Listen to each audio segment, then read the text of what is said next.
अस्सलाम वालेकुम dear students, कैसे आप लोग। Welcome back. आज है हमारा new lecture about equations of motion. इससे पहले हमने आपको इक्वेशंस ऑफ मोशन के बारे में बताया था और हमने एक वीडियो अपलोड की थी इसके बारे में, फर्स्ट इक्वेशन ऑफ मोशन। आप लोगों को याद होगा गैलीलियो गैलीली साहब 1700 समथिंग में उन्होंने मोशन के ऊपर स्टडी की थी। तो उन्होंने हमें 3 इक्वेशंस दिए थे। वो इक्वेशंस एक्चुअल में डिफरेंट पैरामीटर्स ऑफ मोशन के दरमियान रिलेशन बता रहे हैं। मिसाल हमने आपको बताया था कि फॉर एग्जांपल एक बॉडी है जो वेलोसिटी वी आई से जा रही है, इनिशियल वेलोसिटी से। टाइम टी के बाद उसकी वेलोसिटी हो गई वी एफ। तो यहां पर होगी acceleration, velocity, distance and time. So Galileo साहब ने इन पैरामीटर्स के दरमियान हमें एक रिलेशन दिया था इक्वेशंस के फॉर्म में। उसको हम बोलते हैं इक्वेशंस ऑफ मोशन। और वो इक्वेशंस हमारे पास 3 इक्वेशंस है। एडिंग दिया है हमने इक्वेशंस ऑफ मोशन।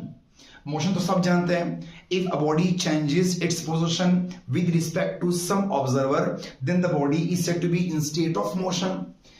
तो इस मोशन के पैरामीटर्स को रिलेट करने के लिए गैलीलियो साहब ने हमें 3 इक्वेशंस दिए थे, जिसमें हमने फर्स्ट इक्वेशन ऑफ मोशन जो v f is equal to v i plus a t, ये फर्स्ट इक्वेशन है। इसको हमने प्रूव किया था, इसको हमने अपलोड किया वीडियो। आज है सेकंड इक्वेशन, और ये जो सब इक्वेशंस हम प्रूव कर रहे हैं वो हम सिंपल मेथड से प्रूव कर रहे हैं। इंशाल्लाह सिंपल मेथड के बाद हम प्रूव करेंगे ग्राफिकल मेथड से। पहले तो सिंपल मेथड, क्योंकि अगर आपको ये समझ आ गया तो फिर graphical method is very easy again. So आज हमारा टॉपिक है सेकंड इक्वेशन ऑफ मोशन को प्रूव करने के लिए। और आपको पता होगा ये जो सेकंड इक्वेशन ऑफ मोशन है, इसमें एक्चुअली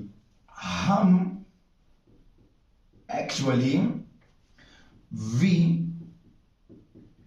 calculate distance और डिस्प्लेसमेंट।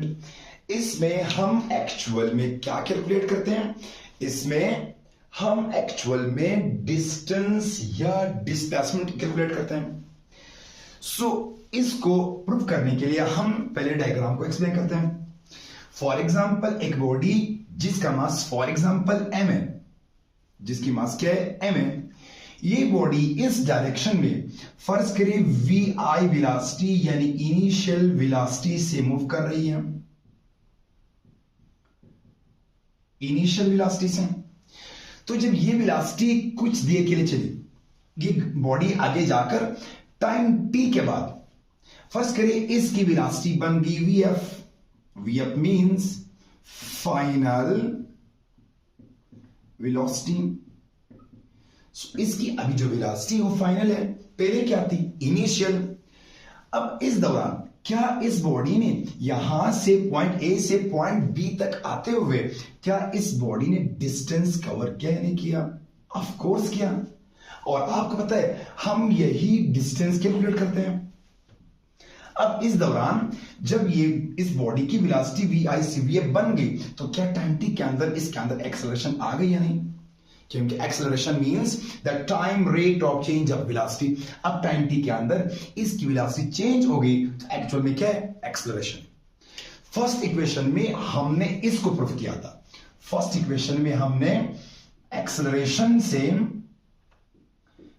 इस इक्वेशन को प्रूव किया था। आज हम डिस्टेंस प्रूव करने जा रहे हैं, यानी आज हम जो इक्वेशन निकाल रहे हैं वो डिस्टेंस के लिए। तो इस इक्वेशन का जो थ्योरी है वो कुछ इस तरह है। Let a body is moving with initial velocity v i, after time t its velocity becomes v f and the distance covered by the body in time t is given by. So पहले ये लिखते हैं, let a body of mass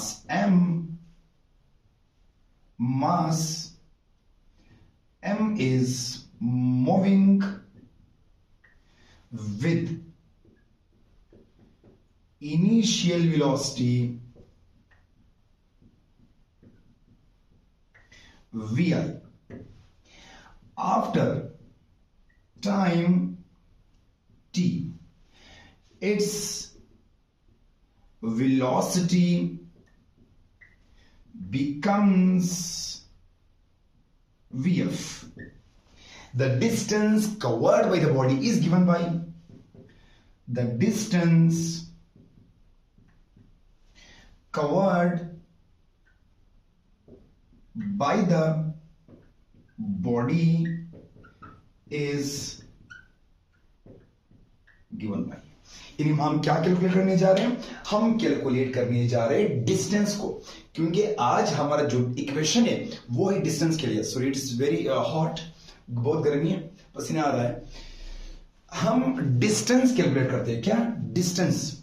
अच्छा, distance calculate करने के लिए हमें एक फॉर्मूला चाहिए। अच्छा, इस डिस्टेंस का हमें एक सिंपल फॉर्मूला पता है, वो हम स्पीड से निकाल सकते हैं। आपको पता होगा, इज वी नो क्या? We know. हम क्या जानते हैं यार? क्या हम ये नहीं जानते कि speed is equal to distance by time? क्या आपको यहां तक दिख रहा है? एक मिनट इसको चेक करते हैं। हाँ, यस, दिख रहा है। यानी speed is equal to distance upon time. अच्छा, हमें क्या चाहिए? हमें तो डिस्टेंस चाहिए, तो टाइम को इस तरह शिफ्ट करते हैं। अब टाइम यहां पर डिवाइड में, यहां आकर मल्टीप्लाई। सो हम यहां से लिखेंगे, इधर से, चलिए इधर से लिखते हैं। So S is equal to V into t, क्योंकि टी यहां पर डिवाइड, यहां आकर multiply. So S is equal to V into. अच्छा, अब S निकालने के लिए आपके पास एक स्पीड है या तो वेलोसिटी है। अच्छा, हम यहां पर क्या VI पुट करें या VF पुट करें? मसला तो ये, यहां पर स्पीड एक ही स्पीड है। हम यहां V की जगह पर VI पुट करें या VF पुट करें? हम न तो VI पुट करेंगे न तो VF। क्यों? अगर हमने VI पुट की तो रहेगी VF, अगर हमने VF को पुट किया तो रहेगी VI। हम इन दोनों का एवरेज लिखेंगे, तो हम यहां VAV की जगह पर हम VAV एवरेज लिखेंगे। V की जगह पर हम इस स्पीड का एवरेज निकालेंगे, क्योंकि VI भी स्पीड है, VF स्पीड है, हमें चाहिए एवरेज स्पीड। तो एवरेज स्पीड हम निकालेंगे, फिर यहां पर पुट करेंगे, हमें क्या मिलेगा? डिस्टेंस मिलेगा। अच्छा, VAV निकालने के लिए अब VAV क्या है? VAV is the average speed, and the average speed is given by VI plus VF divided by 2। अब इस एवरेज को निकालने के लिए दो तरीके। अगर ये फॉर्मूला आप यूज करो तो ये फॉर्मूला तब यूजेबल है जब journey is divided equally in time. अब हम इसके अंदर नहीं जाते हैं, इंशाल्लाह फिर हम एवरेज स्पीड के ऊपर एक वीडियो करेंगे, उसके अंदर हम आपको डिटेल से एवरेज स्पीड बताएंगे कि क्या एवरेज स्पीड।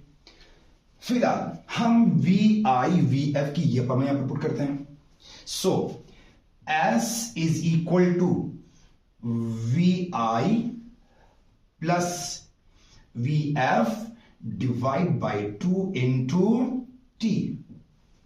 ये बन गई फार्मूला। अच्छा, आपको पता है हम VF की वैल्यू यहां से पुट कर सकते हैं।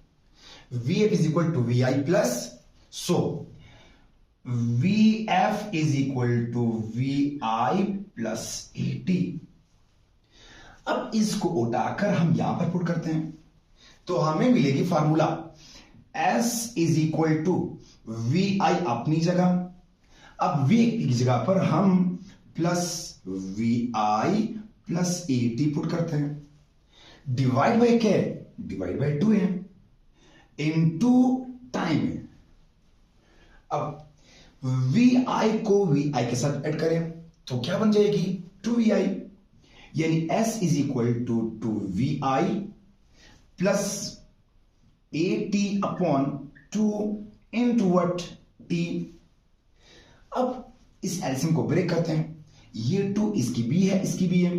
So S is equal to 2VI upon 2 plus AT upon 2 into T। अब 2 से 2 कैंसल, 2 से 2 कैंसल।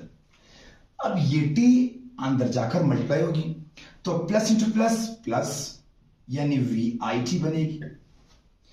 फिर प्लस इंटू प्लस प्लस, यहां पर 80 तो 80 स्क्वायर बन जाएगी। नीचे क्या है 2। अच्छा, क्या यहां पर 1 मौजूद है? ऑफ कोर्स यहां पर तो 1 है इधर। सो अगर हम 1/2 को इस ज्यादा करें तो क्या हमारे फॉर्मूले में नहीं बनेगी कि s इज इक्वल टू, क्या दिख रहा है ये, एक मिनट चेक करें। हाँ, s is equal to v i t plus 1/2 into what? E t square. This is our second equation of motion. This is our what second equation of motion? We got the second equation. What we got? We got s is equal to v I t plus 1/2 a t square. This is our second equation of motion. S is equal to VIT plus 1/2 AT square is our second equation. अच्छा, हम इससे distance calculate कर सकते हैं। ये distance आप कब इस फार्मूले से आप डिस्टेंस को कब कैलकुलेट करोगे? एक बात याद रखना, अगर आपसे डिस्टेंस मांग रहा है, आपको याद होगा मैंने एक बात बताई थी कि ये इक्वेशन तब वैलिड है अगर एक्सेलरेशन यूनिफॉर्म हो। तो ये एक्सेलरेशन तब वैलिड है अगर ये एक्सेलरेशन यूनिफॉर्म हो। अच्छा, आप ये फार्मूला कब पुट करोगे?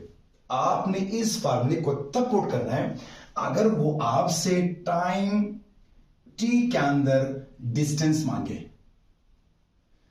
यानी let suppose a body is travelling and moves for 10 second, then you have to put this formula.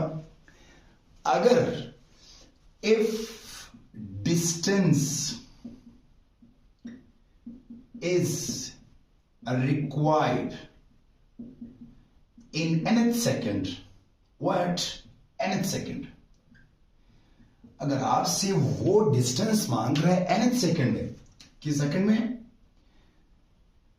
इसका एग्जांपल लेते हैं। लिट एक बॉडी यहां से लेकर यहां तक मूव कर रही है, पॉइंट ए से पॉइंट बी तक।